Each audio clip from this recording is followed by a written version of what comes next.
The nights grew colder. Frost began to creep across the tents, and at dawn, every breath fogged the air. Autumn had arrived, but not gently.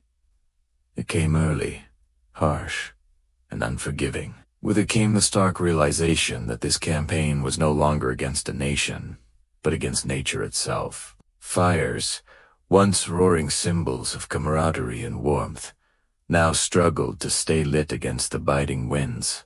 Clothing, damp from the day's march, froze stiff overnight.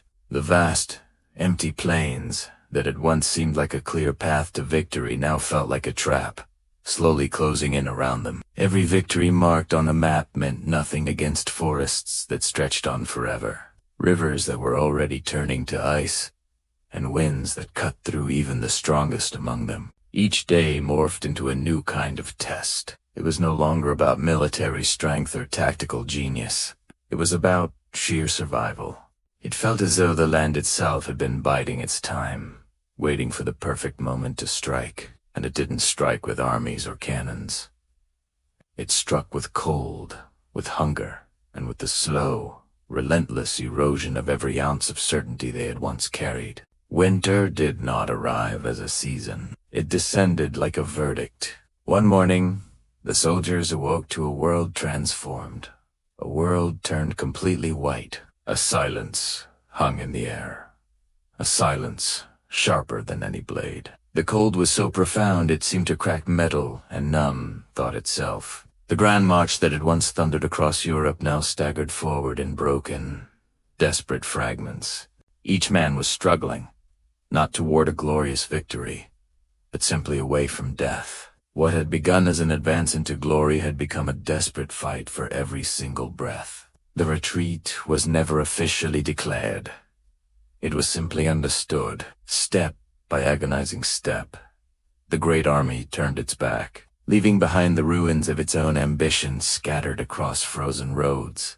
The frostbite came first for the fingers and toes, then it crept into limbs, and finally into the will itself. Horses, the engines of the army, collapsed where they stood, their bodies turning to solid ice before they could even be buried. The great wagons, laden with supplies and the spoils of earlier victories, crumbled under the sheer weight of frost and despair. The wind offered no mercy. It only carried the haunting, hollow sound of men who once believed themselves invincible, now reduced to mere shadows moving through a desolate wasteland. And then, the enemy, who had once seemed to vanish before their unstoppable advance, reappeared.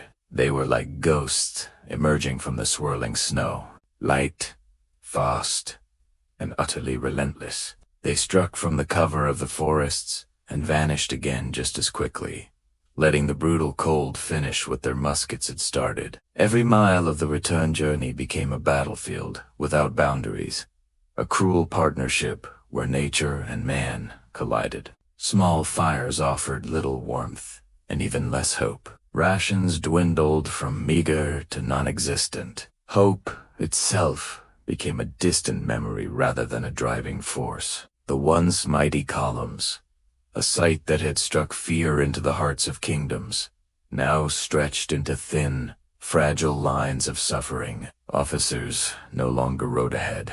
They walked beside their men, not out of a sense of leadership, but out of shared desperation. Soldiers leaned on one another, pooling the last scraps of their fading strength just to take one more step. Pride had no place here. Only the raw, primal instinct for survival remained. The land that had seemed so vast and open in the summer now felt truly endless in the grip of winter. Each new horizon was not a promise of progress, but a cruel reminder of just how far they were from safety. The snow fell continuously, burying the fallen without ceremony, without a marker. Rivers that had been crossed with confidence on the way in, now cracked ominously beneath the weight of their retreating footsteps. The villages that might have offered a glimmer of shelter stood abandoned, stripped bare by the very retreat that had doomed the invaders. It was as if the land itself was exacting its final price for the trespass that had begun months earlier. Beneath warm skies and bold dreams, When at last the remnants of the once great force neared the borders from which they had so proudly come, they carried nothing of the glory they had set out with. They were not conquerors returning with triumphs. They were survivors of a journey that had completely shattered the illusion of their invincibility. The invasion had begun as a march toward empire. It ended as a lesson carved into ice and memory. It was a brutal reminder that even the greatest power on earth can crumble when it dares to challenge a land that answers with winter instead of war. What remained after that frozen march was not the echo of triumph, but the undeniable truth of human limitation. The greatest army Europe had ever seen had entered a land expecting its submission. Yet they returned carrying the scars of a world that bowed to no empire. What began with absolute certainty ended in a profound silence, heavy with loss, with humility, and with the chilling realization that ambition, no matter how vast, is powerless before the fundamental forces of nature and time. This invasion did more than just shatter an army. It exposed the deep fragility that lay just beneath the surface of invincibility. The dream of total domination dissolved into snowdrifts, and the mighty roar of conquest faded beneath the quiet whisper of the winter's wind.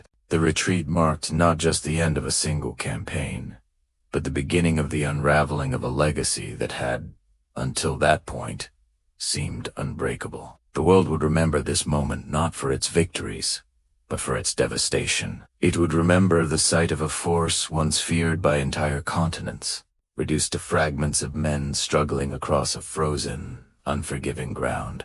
From this single turning point, the balance of power across the globe tilted. The very foundations of an empire began to crack. The campaign had sought to reshape a continent, but instead, it ended up reshaping history itself. The invasion of Russia became a testament to the terrible price of overreaching ambition. It was a lesson written not in ink on treaties, but in ice, in sacrifice, and in the haunting memory of an army swallowed by a land that refused to yield. Thanks for watching. If you found this story powerful, don't forget to like, subscribe, and hit the notification bell for more deep dives into history's most dramatic turning points. In the summer of 1812, the world watched as the largest army Europe had ever seen began its march eastward. It was meant to be a campaign of glory. Instead, it became a journey into the jaws of the impossible. This is the story of how an invasion of Russia reshaped the fate of an empire. The army moved like a living tide, hundreds of thousands of soldiers, nations united under one banner, confident that victory was inevitable. They believed they were marching toward triumph. Instead, they were stepping into a vast, unforgiving arena where ambition would meet its greatest test. The invasion began with absolute certainty. Every map, every plan, every calculation pointed toward swift dominance. The empire behind this grand force had conquered kingdoms and humbled monarchs. Should this land be any different? Yet the challenge ahead was not merely a clash of armies, but a confrontation with a landscape that bowed to no conqueror. The fields stretched endlessly, the forests swallowed sound, and the roads vanished into horizons painted with silence. At first, the confidence held strong, but soon, the truth became undeniable. The land was too large, too empty, too silent. What they thought they knew began to dissolve beneath their feet. Rivers ran in strange directions, distances lied, and the air carried a coldness even in the heat of June. Each mile forward was earned, not through battle, but through endurance. The defenders did not fight as expected. They refused decisive battle, retreating deeper into their homeland, destroying their own villages, leaving behind nothing but scorched earth. Every step forward gave the invaders territory, but it robbed them of supplies. Victories began to feel hollow, for each mile gain came at a cost far greater than any defeat on the field. Frustration grew. The soldiers had come, expecting glory carved through decisive clashes, expecting flags raised over conquered cities. Instead, the campaign became a march through emptiness, a journey measured not by victories but by exhaustion. The enemy did not resist. It dissolved. It did not fight. It denied. and in doing so, it turned the invading force against nature itself. Then came the march toward the ancient city of Moscow, whose capture was expected to seal the campaign's success. But when its gates finally opened, triumph turned to disbelief. The city burned, abandoned, consumed by flames that lit the night sky like a warning from the land itself. There was no surrender.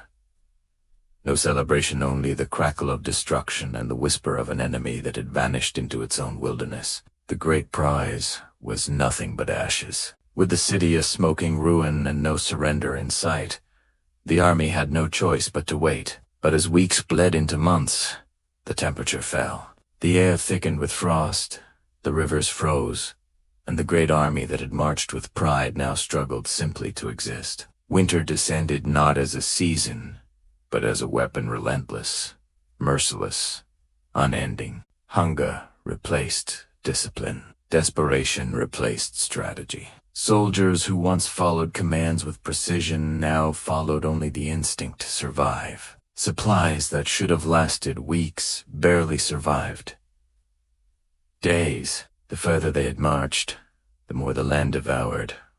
Food spoiled. Water ran foul. Disease moved quietly through the ranks, claiming more men than any cannon ever had. And then came the retreat, a word that would carve itself into history with bitter finality. The path back was littered with frozen bodies, shattered wagons, and the echoes of an army unmade by a land it never understood. The same endless plains that had tested their advance now became their frozen tomb. The Russian army, which had once seemed to be nowhere, was now everywhere, harassing the broken columns, picking off stragglers, turning the retreat into a running nightmare. The soldiers, now starving and frostbitten, stumbled through blizzards, their once proud uniforms reduced to rags. Horses, the lifeblood of the army's logistics, fell by the thousands, their frozen carcasses becoming desperate sources of food or obstacles on the road. The retreat became a desperate, primal struggle for survival against an enemy that never slept. The cold. Of the hundreds of thousands who marched into Russia with visions of glory, only a fraction would ever see their homes again. They returned not as conquerors, but as ghosts, their stories a chilling testament to the limits of power. This was more than a failed campaign. It was the moment an empire began to crumble. A march into Russia became a march into the limits of human endurance. The empire that had seemed invincible discovered that even the greatest power can be humbled, not by a single battle, but by the weight of nature and the cost of ambition. The echoes of that retreat would resonate for generations, a timeless lesson that some frontiers can never truly be conquered. Thank you for watching. If you found this story as fascinating as we did, don't forget to like, subscribe, and hit the notification bell for more journeys into the past. See you next time.